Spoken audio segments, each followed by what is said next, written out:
Hi hello, എൻ്റെ പേര് ഐശ്വര്യ. ഞാനൊരു കോഴിക്കോടുകാരിയാണ്. ഇത് ഞാൻ ഫസ്റ്റ് ടൈം യൂട്യൂബിൽ ചെയ്യുന്ന ഒരു വീഡിയോ ആണ്. എനിക്ക് മുൻപ് വീഡിയോസ് ഒന്നും ചെയ്തിട്ട് വലിയ പരിചയമൊന്നുമില്ല. എല്ലാ വീഡിയോസും കാണുമ്പം ജസ്റ്റ് വീഡിയോ ചെയ്യാനുള്ളൊരാഗ്രഹം കാരണമാണ് ഞാൻ യൂട്യൂബിലൊരു ചാനൽ തുടങ്ങിയത്. അപ്പോൾ ആദ്യം തന്നെ ഞാൻ എന്തുണ്ടാക്കുമെന്ന് ആലോചിച്ചപ്പോൾ ഒരു ചിക്കൻ കറിയുടെ റെസിപ്പി ഉണ്ടാക്കാമെന്ന് വിചാരിച്ചു. ചിക്കൻ കറിയുടെ റെസിപ്പി എല്ലാവർക്കും അറിയാം.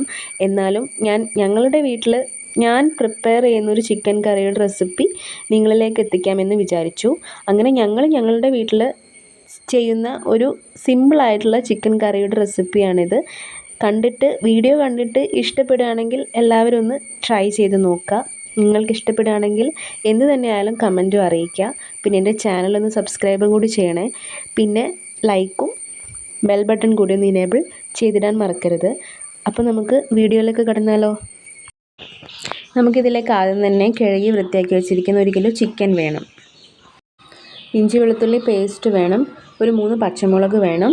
പിന്നെ ഒരു 2 തക്കാളി, മീഡിയം സൈസ് തക്കാളി വേണം. പിന്നെ ഒരു 3 സവാള കൂടി വേണം. അതിനുശേഷം നമുക്ക് ഫ്ലെയിം ഓൺ ചെയ്ത് ഒരു ചീനച്ചട്ടി അടുപ്പത്ത് വെച്ചിട്ട് ചൂടാവാൻ വെക്കാം. അതിലേക്ക് ഞാനൊരു 3 to 4 ടേബിൾ സ്പൂൺ വരെ വെളിച്ചെണ്ണയാണ് ചേർത്തിരിക്കുന്നത്. അതിനകത്തേക്ക് നമ്മളുടെ ഇഞ്ചി വെളുത്തുള്ളി പേസ്റ്റും പച്ചമുളകും കൂടി ആഡ് ചെയ്യാം. ഞാനത് വീഡിയോ എടുക്കാൻ വിട്ടുപോയതാണ്. ആഡ് ചെയ്തിട്ട് നമ്മൾക്കത് നന്നായിട്ടൊന്ന് മൂപ്പിച്ചെടുക്കാം. അതിൻ്റെ നിറം മാറുന്നത് വരെ നമുക്കതൊന്ന് മൂപ്പിച്ചെടുക്കാം. അപ്പം നിറം മാറി നല്ലൊരു മണം വരുന്ന സമയത്ത് നമുക്കതിലേക്ക് നമ്മളുടെ മുറിച്ച് വെച്ചിരിക്കുന്ന വലിയ ഉള്ളി അതിലേക്ക് ചേർത്ത് കൊടുക്കാം. വലിയ ഉള്ളി ചേർത്തിട്ട് നന്നായിട്ട് അതൊന്ന് വഴറ്റിയെടുക്കണം. പെട്ടെന്ന് വഴറ്റി കിട്ടാൻ വേണ്ടിയിട്ട് നമ്മൾ സാധാ എല്ലാവരും ചേർക്കുന്ന പോലെ കുറച്ച് ഉപ്പ് അതിനകത്തേക്ക് ആഡ് ചെയ്ത് കൊടുക്കുക. ഉപ്പിട്ടതിന് ശേഷം കുറച്ച് നേരം അടച്ച് വെച്ച് വയ്ക്കുക. അതിനുശേഷം മുറിച്ച് വെച്ചിരിക്കുന്ന തക്കാളി അതിനകത്തേക്ക് ആഡ് ചെയ്ത് കൊടുക്കുക. എന്നിട്ട് നമ്മൾ നന്നായിട്ട് ഇളക്കി കൊടുത്തതിന് ശേഷം കുറച്ച് സമയം അടച്ച് വെച്ച് വേവിക്കണം. ഞാൻ അടച്ച് വെക്കുന്നത് എടുക്കാനൊക്കെ വിട്ടുപോയതാണ്. അപ്പോൾ നിങ്ങളങ്ങനെ ചെയ്യുക. കുറച്ച് സമയം അടച്ച് വെച്ച് വേവിച്ച് കഴിഞ്ഞാൽ പെട്ടെന്ന് നമുക്കതെല്ലാം കൂടി നന്നായിട്ടൊന്ന് കുഴഞ്ഞ് കിട്ടും. ഇതിന് ഇടയ്ക്കിടയ്ക്ക് നമ്മളൊന്ന് തുറന്നിട്ട് ഇളക്കി കൊടുത്താൽ അടി പിടിക്കുന്ന പ്രശ്നമുണ്ടെങ്കിൽ അത് മാറിക്കിട്ടും. നമ്മൾ ഈ നോൺ സ്റ്റിക്ക് പാനിലൊക്കെ ചെയ്യുന്നവർക്കാണെങ്കിൽ അങ്ങനെ ഒരു പ്രശ്നം വരില്ല. അപ്പോൾ ഇങ്ങനത്തെ ചീനച്ചട്ടിയിലൊക്കെ ചെയ്യുന്നവർ ഇടയ്ക്കിടയ്ക്ക് അതൊക്കെ ഒന്ന് തുറന്ന് ഒന്ന് നന്നായിട്ട് വഴറ്റി കൊടുക്കാനായിട്ട് ശ്രദ്ധിക്കുക. അതിനുശേഷം നമുക്ക് നമ്മളുടെ പൊടികളൊക്കെ ഇതിലേക്ക് ആഡ് ചെയ്ത് കൊടുക്കണം. ആദ്യം തന്നെ മുളക് പൊടി ചേർത്ത് കൊടുക്കാം. 4 ടേബിൾ സ്പൂൺ മുളക് പൊടി ചേർത്ത് കൊടുക്കാം. 1/2 ടീസ്പൂൺ മഞ്ഞൾപ്പൊടി ചേർത്ത് കൊടുക്കാം. 2 ടേബിൾ സ്പൂൺ മല്ലിപ്പൊടി ചേർത്ത് കൊടുക്കാം. ഉപ്പ് നിങ്ങളുടെ ആവശ്യത്തിന് നിങ്ങളുടെ ടേസ്റ്റിനനുസരിച്ചിട്ട് ആഡ് ചെയ്ത് കൊടുക്കാം. ഞാനിപ്പോൾ ഇവിടെ 1 ടേബിൾ സ്പൂൺ ചേർത്തിട്ടുണ്ട്. ഇതിലേക്ക് 1 ടേബിൾ സ്പൂൺ കുരുമുളക് പൊടി, 1/2 ടീസ്പൂൺ ഗരം മസാല, പിന്നീട് ഞാൻ നല്ലൊരു ടേസ്റ്റ് കിട്ടാൻ വേണ്ടിയിട്ട് 1 ടേബിൾ സ്പൂൺ ചിക്കൻ മസാല കൂടെ ആഡ് ചെയ്ത് കൊടുത്തിട്ടുണ്ട്. ഇതെല്ലാം കൂടി നന്നായിട്ട് വഴറ്റി കൊടുക്കാം. ചിക്കൻ മസാല ആവശ്യമില്ലാത്തവർ ചേർക്കേണ്ടതില്ല, വേണ്ടവർ ചേർത്ത് കൊടുത്താൽ മതി. ഞാനിവിടെ ജസ്റ്റ് നല്ലൊരു ഫ്ലേവർ കിട്ടാൻ വേണ്ടിയിട്ടാണ് അത് ആഡ് ചെയ്ത് കൊടുത്തത്. എന്നിട്ട് നന്നായിട്ട് ഇതെല്ലാം കൂടെ നന്നായിട്ട് വഴറ്റിയെടുക്കുക. പൊടികളുടെയൊക്കെ പച്ചമണം മാറി നല്ലൊരു മണം വരുന്നത് വരെ നമ്മൾ വഴറ്റി കൊടുക്കണം. നമ്മളുടെ എണ്ണയൊക്കെ ഒന്ന് തെളിഞ്ഞ് വരണം. അതുവരെ നമ്മൾ നന്നായിട്ട് വഴറ്റി കൊടുക്കുക. ഇനി നമുക്ക് കഴുകി വൃത്തിയാക്കി വെച്ചിരിക്കുന്ന ചിക്കൻ അതിനകത്തേക്ക് ചേർത്ത് കൊടുക്കണം. ചിക്കൻ എല്ലാം ചേർത്ത് കൊടുത്തതിന് ശേഷം നന്നായിട്ട് ചിക്കനിലേക്ക് നമ്മളുടെ മസാല പിടിക്കുന്ന രീതിയിൽ നന്നായിട്ട് നമ്മൾ ഇളക്കി യോജിപ്പിച്ച് കൊടുക്കുക.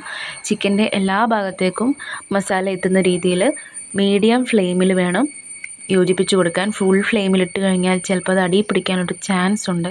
അതുകൊണ്ടാണ് മീഡിയം ഫ്ലെയിമിലേക്ക് ഇട്ടിട്ട് നമ്മൾ നന്നായിട്ട് യോജിപ്പിച്ച് കൊടുക്കുക.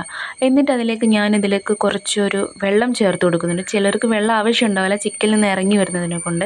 ഞങ്ങൾക്കിവിടെ ഗ്രേവി ആവശ്യമായതുകൊണ്ടാണ് ഞാൻ 1 കപ്പ് വെള്ളം ഇതിലേക്ക് ചേർത്ത് കൊടുക്കുന്നുണ്ട്.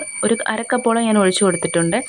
എന്നിട്ട് നന്നായിട്ട് അതൊന്ന് ഇളക്കി യോജിപ്പിച്ച് നമ്മൾ മിക്സ് ചെയ്യുക. ഇളക്കി യോജിപ്പിച്ച് മീഡിയം ഫ്ലെയിമിലിട്ടിട്ട് തന്നെ അതൊന്ന് വേവിച്ചെടുക്കണം. ഇടയ്ക്കൊന്ന് അടച്ച് വെച്ച് വേവിച്ചാൽ പെട്ടെന്ന് തന്നെ കുക്കായിട്ട് കിട്ടും. ഇടയ്ക്കിടയ്ക്ക് തുറന്നു കൊടുത്തൊന്ന് മിക്സ് ചെയ്താൽ മതി. നിങ്ങൾക്ക് എങ്ങനെയാണോ ഗ്രേവിയുടെ തിക്നെസ് വേണ്ടത് അതിനനുസരിച്ച് നിങ്ങൾ അത് വേവിച്ചെടുക്കുക. ഗ്രേവി ഒരുപാട് ആവശ്യമുള്ളവരാണെങ്കിൽ ഈ ഒരു ഈ ഒരു രൂപത്തിലെത്തുമ്പോൾ നമുക്ക് ഫ്ലെയിം ഓഫ് ചെയ്യാം. അതല്ല കുറച്ച് കട്ടിയായിട്ടാണ് നമ്മളുടെ ഗ്രേവി, കുറച്ച് തിക്നെസ്സോട് കൂടിയാണ് നമുക്ക് ഗ്രേവി വേണ്ടതെന്നുണ്ടെങ്കിൽ കുറച്ചുകൂടി നേരം നമ്മൾ അടച്ചു വെച്ചിട്ട് വേവിച്ച് കഴിഞ്ഞാൽ നമ്മളുടെ പാകത്തിനനുസരിച്ചുള്ള തിക്നെസ്സോട് കൂടി നമുക്ക് കറി റെഡിയാക്കിയെടുക്കാം. പിന്നെ അവസാനമായിട്ട് നമ്മൾ ഇതിനകത്തേക്ക് ചേർക്കേണ്ടത് നമ്മളുടെ മല്ലിയിലയും കറിവേപ്പിലയും കൂടെ ആഡ് ചെയ്ത് കൊടുക്കുക. അത് നമ്മളുടെ ടേസ്റ്റിനനുസരിച്ച് എത്ര വേണമെങ്കിലും ചേർത്ത് കൊടുക്കുക. എന്നിട്ട് അതൊന്ന് കുറച്ച് സമയം കൂടെ അടച്ചു വെച്ച് നമ്മളൊന്ന് ലോ ഫ്ലെയിമിലിട്ടിട്ടൊന്ന് കുക്ക് ചെയ്തെടുക്കുക. അങ്ങനെ നമ്മളുടെ ചിക്കൻ കറി ഇവിടെ റെഡി ആയിട്ടുണ്ട്. എല്ലാവരും ഇതൊന്ന് തീർച്ചയായും ട്രൈ ചെയ്ത് നോക്കണം. നിങ്ങൾക്ക് വളരെ ഈസി ആയിട്ട് സിമ്പിളായിട്ട് വീട്ടിലുണ്ട് തന്നെ ഉള്ള ചേരുവകൾ ഉപയോഗിച്ച് നമുക്ക് പെട്ടെന്ന് ഉണ്ടാക്കിയെടുക്കാൻ പറ്റുന്നൊരു റെസിപ്പിയാണ്. ഞാനിത് സെർവിങ് ബൗളിലേക്ക് മാറ്റുന്നതൊക്കെ വീഡിയോ എടുക്കാൻ വിട്ടുപോയി. ചിക്കൻ കറിയുടെ ലാസ്റ്റ് ഫൈനൽ ലുക്ക് ഇങ്ങനെയാണ്. ഞാൻ ഈ ഒരു തിക്നെസ്സോട് കൂടിയിട്ടാണ് ചിക്കൻ കറി സെർവിങ് ബോളിലേക്ക് മാറ്റിയത്. എനിക്ക് ഈ ഒരു തിക്നെസ്സിൽ മതിയായിരുന്നു. അപ്പോൾ ഞാൻ അങ്ങനെയാണ് റെഡിയാക്കിയത്. നിങ്ങളുടെ ടേസ്റ്റിനനുസരിച്ചിട്ട് റെഡിയാക്കിയെടുക്കുക. നിങ്ങൾ തീർച്ചയായിട്ടും ഈ റെസിപ്പി ഒന്ന് ട്രൈ ചെയ്ത് നോക്കണം. ഇനിയെന്നും ഞാൻ എന്തെങ്കിലും പുതിയ പുതിയ റെസിപ്പികളൊക്കെ ആയിട്ട് നിങ്ങളുടെ മുന്നിലേക്ക് വരുന്നതായിരിക്കും. അപ്പോൾ എൻ്റെ പുതിയ പുതിയ വീഡിയോസൊക്കെ കാണാൻ വേണ്ടിയിട്ട് നിങ്ങൾ എന്നെ സബ്സ്ക്രൈബ് ചെയ്യുക. എൻ്റെ ബെൽ ബട്ടൺ ഇനേബിൾ ചെയ്തിടുക. എന്തെങ്കിലും പോരായ്മകളുണ്ടെങ്കിൽ ഉറപ്പായും നിങ്ങൾ കമൻറ്റ് ബോക്സിൽ വന്ന് എന്നോട് കമൻറ്റ് പറയണം.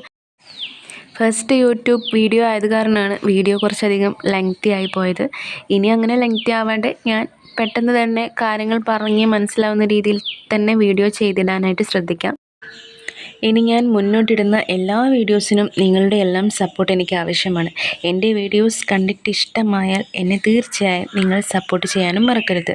ഇനി അടുത്ത നല്ലൊരു റെസിപ്പിയുമായി നമുക്ക് വീണ്ടും കാണാം.